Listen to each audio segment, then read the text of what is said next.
Всем привет! На днях на Первом канале состоялся финал 6-го сезона вокального проекта «Голос дети». Неожиданно для многих победителем конкурса стала 10-летняя Микела Абрамова, дочь певицы Алсу.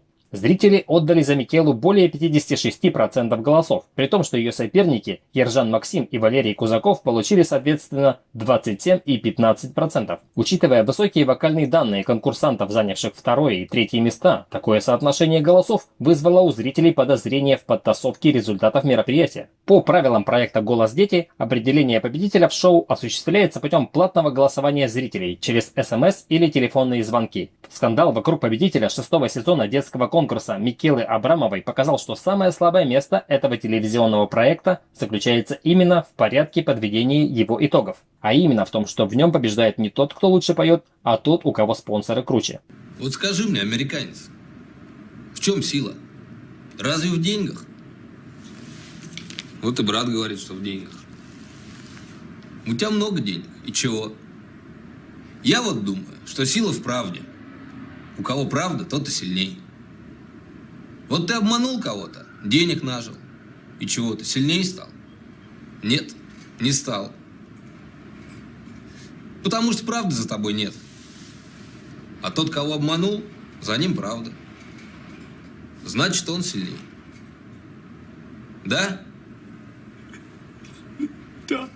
По данным СМИ, отец Микелы и дедушка по папиной линии являются успешными предпринимателями в банковской сфере, а также в сфере по производству оружия и пиротехники. Дедушка Микелы Абрамовой по маминой линии Ралиф Сафин, известный российский нефтяник и политик, владеющий различными крупными коммерческими активами по всей территории России. Таким образом, учитывая особенности подведения итогов конкурса «Голос дети», семейство Сафиных-Абрамовых элементарно могло купить победу Микеле. И по мнению многих зрителей, именно так и поступило. Предполагаемая покупка зрительских симпатий при голосовании в шоу «Голос дети» является не единственным существенным нарушением правил конкурса со стороны группы поддержки дочери Алсу. Перед финалом шоу Ольга Бузова, Филипп Киркоров, Зара и многие другие звезды российского шоу-бизнеса на телевидении и на своих страницах в социальных сетях восхищались вокальными данными Микелы Абрамовой. Поскольку другие участники вокального конкурса «Голос дети» себе такого пиара позволить не могли, то результаты конкурса даже только по этому основанию никак нельзя считать справедливыми.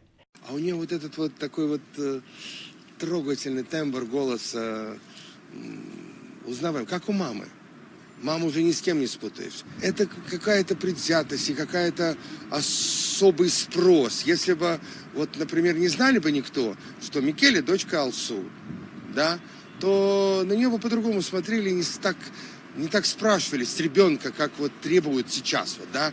Но профессионализм и гены, это же дается свыше. И не случайно Кролл, наш известный музыкант, пригласил Микеле поработать. Не случайно зрители проголосовали и выбрали ее в финал.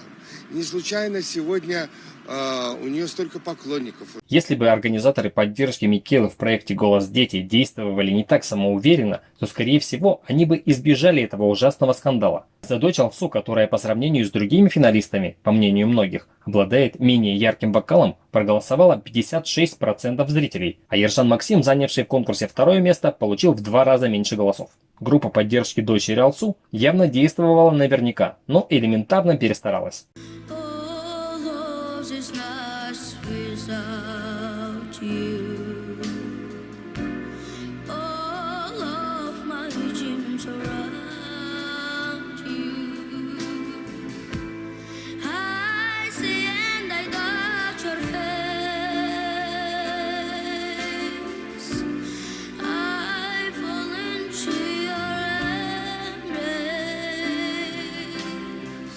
Нет сомнений в том, что к накрутке голосов в поддержку Микелы причастен кто-то из сотрудников проекта «Голос дети». Как уже было отмечено, у Микелы Абрамовой очень богатые и уважаемые родственники, которые не стали бы слепо рисковать репутацией своей семьи. Очевидно, что об отсутствии элементарной защиты от накрутки зрительских голосов в конкурсе «Голос дети» они знали заранее. Дмитрий Нагиев, ведущий шоу «Голос дети», сказал, что скандал вокруг победы Микелы Абрамовой, возможно, станет ударом по репутации каждого, кто работал на этом проекте. На первый взгляд трудно увидеть связь между этим скандалом и ведущим шоу. Слова Нагиева скорее подтверждают предположение о том, что внутри проекта у Микелы тоже была поддержка. Как говорится, на варе и шапка горит. Дядю Диму надо обнять. Так мы за тебя переживали. Понимаешь, я последний раз так переживал на утреннем сеансе «Русалыч». Просто я скрестил не только пальчики. Вот все, что можно было, скрестил. Большая молодец. Я, во-первых, растерялся, что тебе 10 лет. Я как-то прощелкал этот момент. Ты выступала просто как маман выступала, а? Четко, размеренно, с достоинством. Это так здорово. Мне кажется, что ты к нам пришла надолго, и я этому очень рад. Хотя возможно, что эпатажный ведущий просто решил воспользоваться ситуацией и сообщил всему миру о том, что он ищет новый проект. Ведь в случае, если Интерпол, привлеченный Первым каналом к расследованию, установит его причастность, то Дмитрию Нагиеву, чтобы избежать уголовной ответственности, придется менять не только место работы, но и место жительства. К счастью для него, на Украине после президентских выборов на одном из местных телеканалов появилась вакансия ведущего в развлекательном шоу. Руководство Первого канала привлекло к расследованию спорной победы Микелы Абрамовой не только Интерпол, но и Европол и российские правоохранительные органы. Это обстоятельство говорит о том, что команда Первого канала изначально не в состоянии была самостоятельно обеспечить проведение справедливого конкурса. Таким образом, скандал вокруг победы дочери Алсу на проекте «Голос дети» в какой-то степени обесценил результаты предшествующих 5 сезонов телепроекта. Список жертв этого громкого скандала постоянно расширяется, а сам инцидент уже приобрел международный характер. Автор проекта, голландская компания Talpa Media, приняла решение пересмотреть условия сотрудничества с Первым каналом. Учитывая популярность проекта в России, о прекращении франшизы в нашей стране речь, скорее всего, не идет. А вот переход проекта на другой телеканал вполне может состояться. Некоторые звезды, осуществлявшие пиар Микелы до финала шоу после скандала, пытались выровнять ситуацию в ее пользу. Так, Иосиф Пригожин заступился за Микелу Абрамову, сказав, что она победила, потому что у нее просто больше поклонников, чем у конкурентов по шоу. Однако, судя по количеству негативных оценок выступления дочери Алсу на YouTube и за его пределами, это далеко не так. Одну из звезд российского шоу-бизнеса скандал на «Голос дети» даже заставил пересмотреть свои взгляды на воспитание детей. Так, телеведущий Максим Галкин в приложении Stories поделился своими впечатлениями от произошедшего. «Я постараюсь сделать все, чтобы мои дети никогда ни в каких конкурсах не участвовали, потому что это невыносимо больно, особенно когда несправедливо», — сообщил Максим. Да, скорее всего, из тебя выйдет такой же баскетболист, как из меня. Наследственный, знаешь ли, а из меня еще тот баскетболист. Так что я к тому, что выше головы не прыгнешь, поэтому у тебя масса талантов, но не спортивных, так что нет смысла тратить время, ошиваясь на баскетбольной площадке.